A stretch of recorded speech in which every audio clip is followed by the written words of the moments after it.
étudié la médecine dentaire pendant près de 50 ans et j'ai dû toujours informer mes patients avant de leur demander un consentement sur les traitements, leur expliquer pourquoi je recommandais un traitement, s'il y avait une alternative, s'il y avait des dangers, des risques à faire un traitement. Et les patients acceptaient ou non le traitement. Là, notre gouvernement, qu'est-ce qu'il fait? Il nous fait des annonces à chaque fois. On ne peut pas ouvrir le journal, on ne peut pas ouvrir l'Internet sans trouver une publicité du gouvernement qui nous force à nous incite à nous vacciner. On dit aux enfants que l'intimidation, c'est pas bien, il ne faut pas intimider. Qu'est-ce qu'ils sont en train de faire? Qu'est-ce qu'ils sont en train de montrer à nos enfants? Posez pas de questions, faites juste faire ce qu'on dit. C'est horrible, c'est horrible. On est en train de perdre notre liberté. Notre beau pays est dirigé par des gens croches. Et de là. Liberté, santé!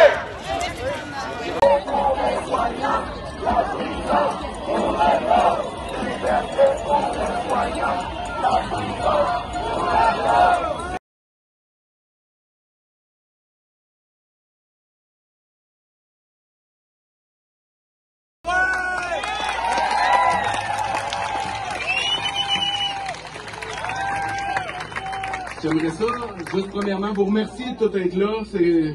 Wow! Je peux même pas m'en revirer pour cacher mes yeux, il y a du monde tout le tour. Fait que moi, vite, il y a beaucoup de choses qui ont déjà été dites. Je suis ici pour mes enfants. Je suis ici pour ma famille. Mais ça fait longtemps que je regarde le peuple et que je pouvais rien faire parce qu'on m'a coupé l'herbe sous le pied, moi aussi. Moi aussi, j'ai été approché et on m'a dit tu fais plus de vidéos, plus rien, sinon sanction. Je n'embarquerai pas dans les détails. Puis j'en faisais de l'eczéma sur la gorge, tellement j'avais le feu dans la gorge que je pouvais plus m'exprimer, de plein de choses que je voyais, de des choses que c'était juste du gros bon sens. Puis voir toute la souffrance du peuple, de tout le monde autour. On est tous dans le même bateau.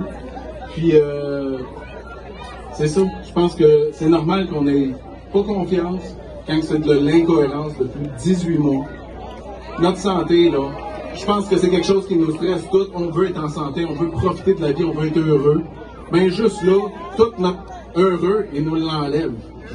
Tu sais, notre liberté, notre santé psychologique. Donc, c'est ça, c'est vraiment... en gros, c'était ça que je voulais dire, puis je me suis égaré totalement.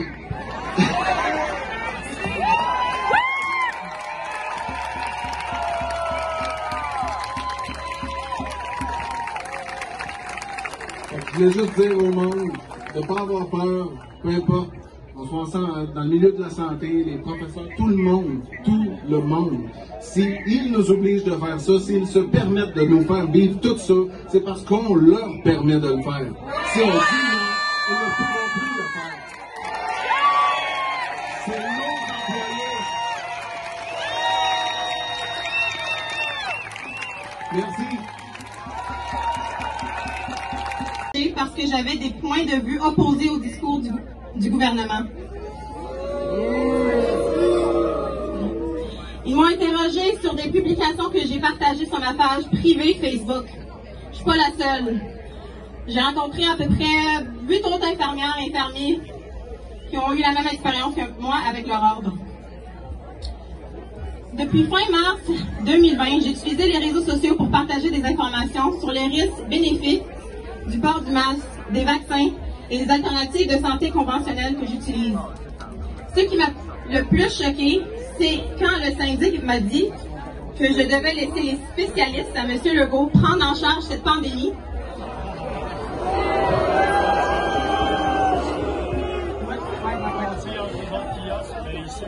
Ouais. Ce que j'avais compris, je n'étais pas à ma place de parler d'immunité, d'une infirmière. Je me sentais comme si j'avais le devoir de partager cette information parce que ni les nouvelles mainstream, ni le gouvernement ne rapportaient ces découvertes scientifiques et les cas cliniques que plusieurs médecins du monde entier rapportaient. Beaucoup de mes publications ont été supportées par des données scientifiques. J'en ai même envoyé quelques-unes au syndic qui m'a convoqué. C'est un choc, c'est quand même assez choquant, là. Étonnamment, je n'ai pas eu de commentaires concernant les données envoyées, mais seulement une lettre que je tiens en main ici, m'informant que mon dossier était clos, mais qu'il pourrait toujours être ouvert si une autre plainte de même nature se présentait. Je me sentais seule, intimidée, et je sentais que je n'avais pas le choix de leur dire ce qu'ils voulaient entendre. J'ai donc accepté par la contrainte. De toute façon, mon Facebook était fermé par choix. J'avais l'impression que ma liberté d'expression, mais pire, ma liberté de conscience m'était enlevée. L'une des pires sentiments. Je ne voulais plus être sous un ordre qui ne respectait pas ses propres codes d'éthique.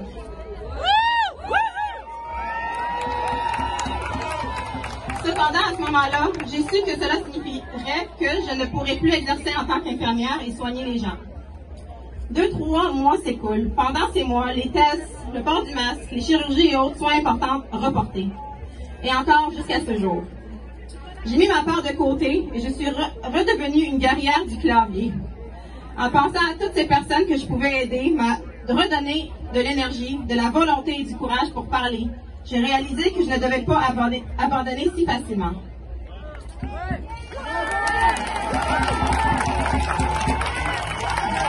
Avec mes collègues infirmières de la Liberté, et je sais qu'il y en a plusieurs ici aussi, on va contribuer à un changement dans le système de santé. Nous devons retrouver une vraie santé, car comme nous le savons, nous vivons dans un système de santé qui est malade. Loïc, on va pas se le cacher, hein? L'OIQ dit qu'il est là pour protéger le public. La question que je vous laisse aujourd'hui est la suivante. Protège-t-il le public si les infirmières ne sont pas autorisées à réfléchir de manière critique et autonome, à poser des questions et à avoir une place pour des débats ouverts? Merci.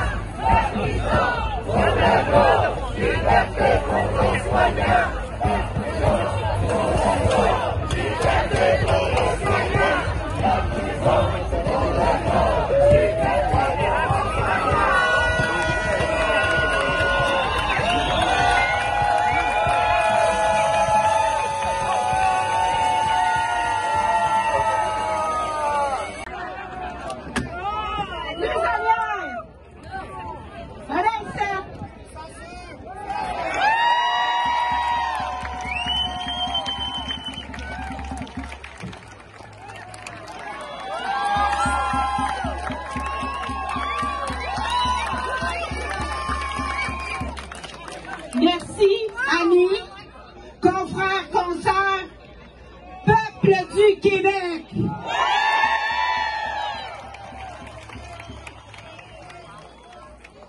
J'ai tellement de choses à dire que je pense que mes babines ne suivront même pas mon cerveau.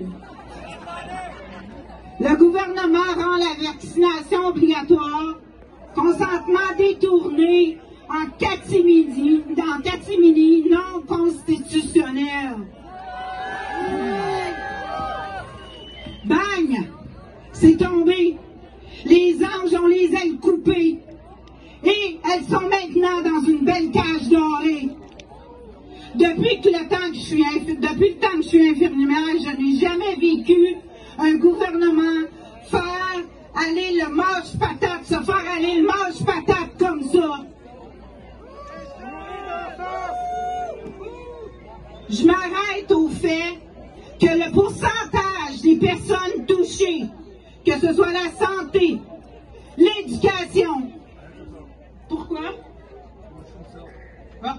Il y a un enfant avec un imperméable jaune qui manque et un parent qui cherche son...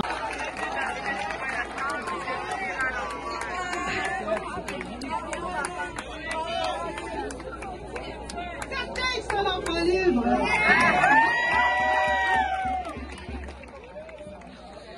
Donc, le pourcentage des femmes, le pourcentage touché, excusez-moi, sont des femmes. Ça paraît pas vu comme ça, mais l'éducation majoritairement féminin. Pour prendre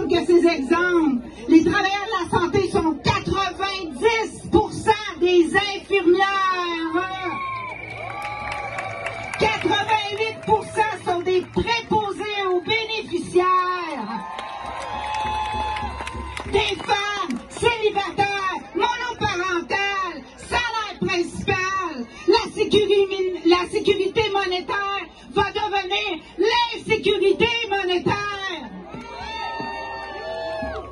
La moyenne d'âge des infirmières ou ceux qui sont dans le système de santé sont de 25 à 40 ans, donc des femmes qui sont mères ou qui sont en devenir de l'être. Avec la loi de la primauté parentale qui va passer le 1er septembre, ils veulent enlever tout droit aux parents biologiques. On allume, s'il vous plaît!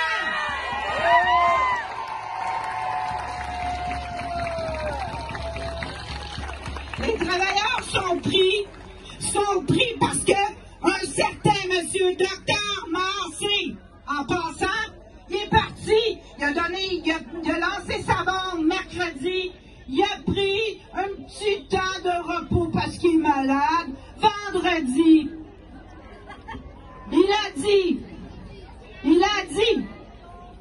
si les travailleurs de la santé, ils vont complètement se faire vacciner, ça va montrer le signal que le vaccin, c'est bon pour tout le monde. Notre bon monsieur Dr. Arruda, il a répliqué exemplarité. Exemplarité, c'est ça, hein? C'est un gros mot, c'est un gros mot. Et M. Dubé, lui, a dit que c'était on était pour être un exemple et la causalité du système de santé qui ne fonctionne plus quand ça fait 30 ans que le système est malade puis ils n'ont pas trouvé un vaccin, eux autres. Je vous dis, parce qu'il me reste une petite minute, ça a l'air moins qu'une petite minute, mais c'est pas grave, on va rallonger. Je vous dis, les gens de la santé, levez-vous, sortez, demandez aux syndicats de vous représenter la minorité.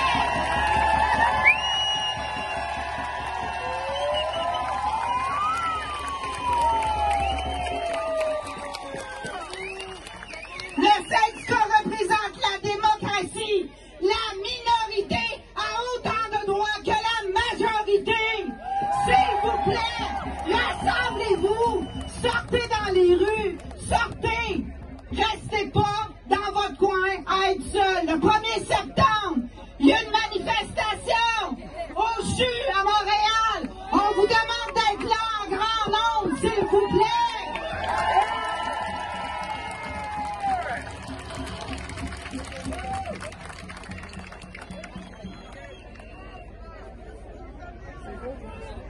Présentement, c'est le gouvernement qui ne respecte pas la Constitution. Si vous croyez que sortir, c'est illégal, ben non, c'est le gouvernement qui est illégal. Merci!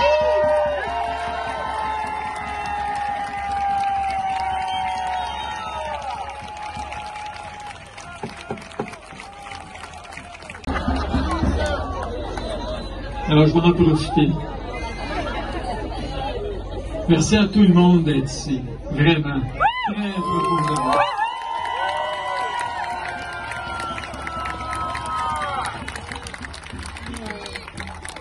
Merci aux organisateurs aussi qui ont travaillé d'arrache-pied pour la tenue de cet événement. Merci.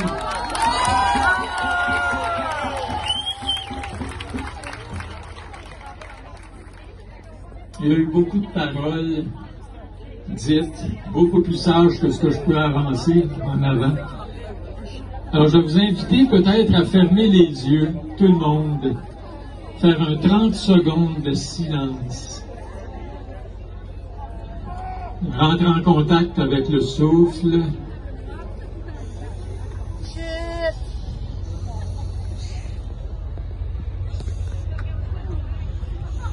Le calme. Et surtout, le lien. La connexion avec ce qu'il y a en dedans, la connexion avec les autres, tous ceux qui nous entourent, ce qui nous unit, le goût de vivre, de se rencontrer dans la confiance. On peut ouvrir les yeux maintenant.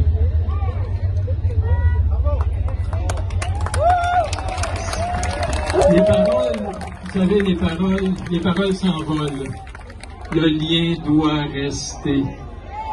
Il faut connecter.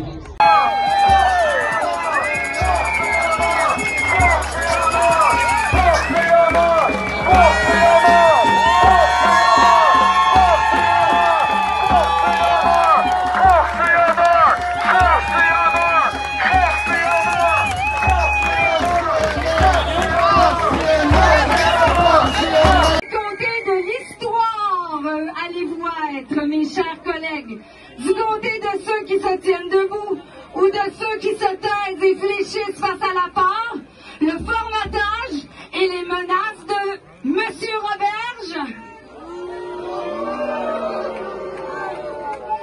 Nous nous indignons devant la découverte des ossements d'enfants autochtones retrouvés dans des fosses communes, alors que nous ignorons les corps et les vies de nos propres enfants, eux-mêmes vivants.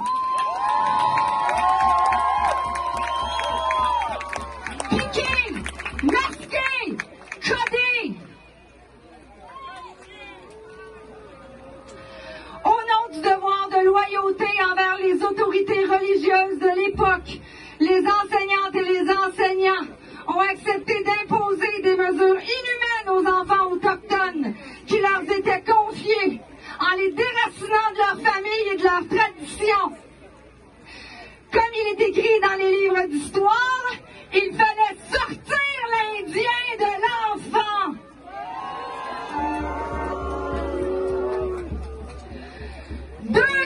Ans plus tard, déciderons-nous d'imposer d'autres mesures tout aussi inhumaines comme des piqûres chimiques expérimentales, des masques asphyxiants contre nature et des codes QR dès la maternelle?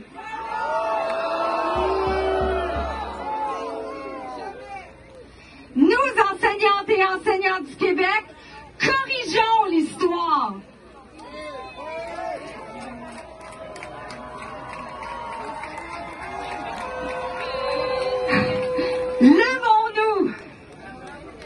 Levons-nous pour la rentrée scolaire 2021 pour marquer les mémoires des 7 générations à venir. You're doing it. You're here. Thank you very, very much. Do you know of any police or military that aren't happy with what's happening in our country? Let them know they're not alone. Let them know about policeonguard.ca. You can follow us on social media. Okay, all right. I'm almost done. My husband tells me I talk too much. Okay? Follow us on social media. And what we have on our website now, we know that what they call the government in Ottawa has deemed that the vaccine passports are mandatory for federal employees.